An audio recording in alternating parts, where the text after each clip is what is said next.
फरीदाबाद जो एसपी बंद के गोठ मांझाणी रिंद वटां 100 फुट गारो सवें गोठन जे पानी अचन जो ख़दशो इलाइक़े में खौफ़ ऐं रास ॻोठाणनि लॾपलाण शुरू करे छॾी 0 पॉइंट वटां बि एसपी बंद ते पानी जो दबाव घारे पवण जो ख़दशो वारहे नसीराबाद गाजी खावर जे ॿुॾण जो ख़तरो डीसी कंबर शिदात कोर्ट जो अलर्ट जारी करे माण्हुनि खे महफ़ूज़ हंधनि ॾांहुं मुंतक़िल थियण जी हिदायत।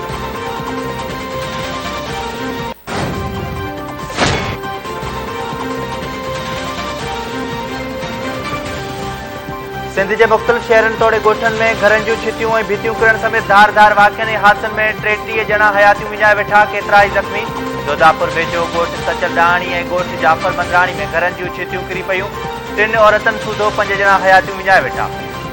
बिरिया सिटी के मेमन मोहल्ला में घर की छित किरी पई हिक ई कुटुंब जा 4 भाती दबजी फोत 6 ज़ख़्मी बाढे के मुख़्तलिफ़ इलाइक़नि में घरन जूं छितियूं किरण सबब हिक ई कुटुंब के 3 भातियुनि सूधो 6 ॼणनि जे दम ॾिनो। कंबर वेझो ॻोठ कोड़ल मक्सी में घर की छित किरण सबब 2 मासूम बहनूं अजल जो शिकार घोटकी और खानपुर बहर में भी घरन जूं छितियूं किरण सबब बुढ़ड़ी औरत और नीगरी हयाती विञाए वेठी। मदहजी टंगवाणी ककड़ और अकरी चौधरी में भी 4 ॼणा अजल जो शिकार केतरा ई ज़ख़्मी थी पया। डिघड़ी कश्मोर और दरिया खान मरी में भी घरन जूं छितियूं किरण सबब 2 ॿारनि समेत 5 ॼणा फोत।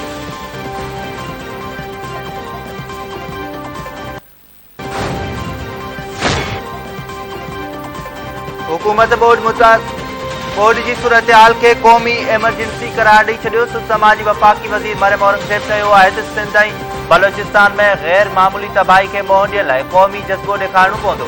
बोर्ड मुतासिरन के परडे में रहंदड़ पाकिस्तानियुनि जे अतियन की ज़रूरत है। वॾे पैमाने ते आयल तबाही के मोहन ॾियण लाइ वॾी रक़म घुर्बल हूंदी। वफाकी हुकूमत सूबनि सां गॾिजी कोशिशूं वठी रही आहे। तेज़ बरसात में बोर्ड के वहकरनि सबब रिलीफ के कमनि में मुश्किलातूं पेश अची रहियूं आहिनि।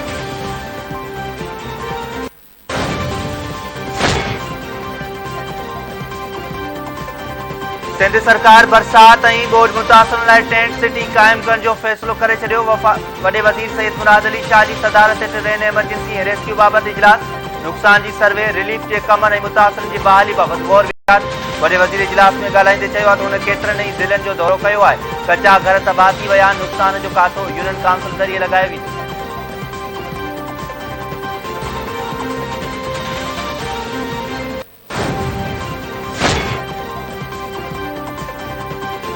Army chief general Qamar Javed Bajwa की सदारत हेठि कोर कमांडर कॉन्फ्रेंस बोर्ड वारी सूरत हाल इमदादी कार्रवाई बाबत ब्रीफिंग।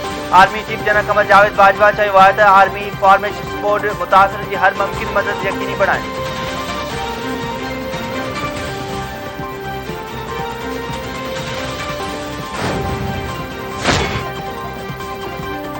मिरपुखार डिवीजन में बरसात सबब 8 ॼणा फोत थिया आहिनि। इतलात वारे सूबाई वजीर शर्जील मेमन चयो आहे त मिरपुखार डिवीजन में बरसात दौरान 348 ढोर बि मरी विया आहिनि। 1,13,642 घरनि खे नुक़सान पहुतो ऐं 23,507 घर मुकमल तबाह थी विया। सूबाई वजीर मौजूद मिरपुखार डिवीजन में 28,414 मुतासिरनि खे कैंपनि ॾांहुं मुंतक़िल कयो वियो। 23 रोडनि ऐं 15 सरकारी इमारतनि खे बि नुक़सान पहुतो आहे।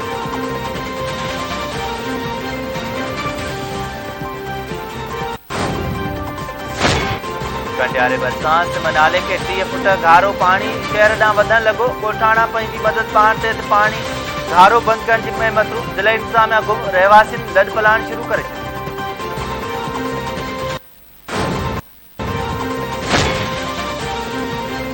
पढ़ई वजीर बिलावल भुट्टो ज़रदारी और सऊदी अरब के पढ़ई वजीर विच में राब्तो। बिलावल भुट्टो ज़रदारी सूबे में बोर्ड बाबत सऊदी पढ़ई वजीर के आगाही पिण ॾिनी। संदसि चवण आहे त बरसात सबब जानी ऐं माली नुक़सान थियो आहे। पाकिस्तान और सऊदी अरब जा सुठा लाॻापा रहिया। सऊदी अरब ॾुखे वक़्त में पाकिस्तान की मदद कंदो आहे।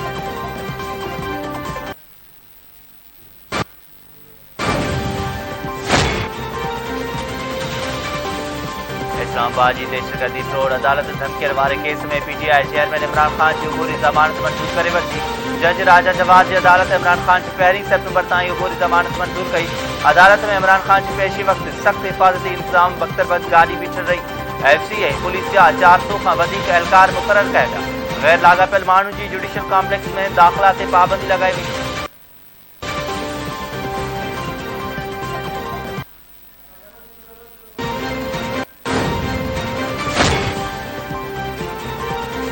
जेके फैसला करे रहिया आहिनि ऐं कराए रहिया आहिनि उन्हनि खे मुल्क जो सोचणु घुरिजे। पीटीआई चेयरमैन इमरान खान इस्लामाबाद में अदालत में पेशी बाद मीडिया सां ॻाल्हाईंदे चयो आहे त सॼी दुनिया हिन वक़्तु पाकिस्तान जो मज़ाक उॾाए रही आहे। शहबाज गिल ते जिनसी तशद्दुद थियो, मूं चयो त कानूनी कार्रवाई कंदुसि त मूं ते दहशतगर्दी जो केस कयो वियो।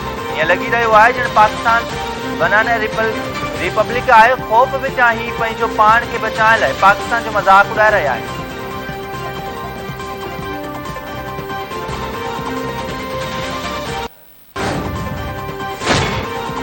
रूस का तेल खरीद करने भारतीय रिफाइनरी फिल्म ते आलमी मंडी लागू। तेल के आलमी कंपनियुनि ऐं बैंकुनि भारतीय फिल्म का वॾी वट बंद करे छॾी। यूरोप समेत अक्सर प्रोड्यूसर्स न्यारा एनर्जीज़ के तेल विकिरो करण खां इनकार करे छॾियो। वॾे मीडिया बोझ भारतीय कंपनी हाणे विच ओभर चीन ऐं रूसी कंपनियुनि ताईं महदूद थी वई आहे, जॾहिं त रूसी कंपनी रोसनेफ्ट भारतीय रिफाइनर न्यारा एनर्जी में 49% शेयर्स जी मालिक आहे।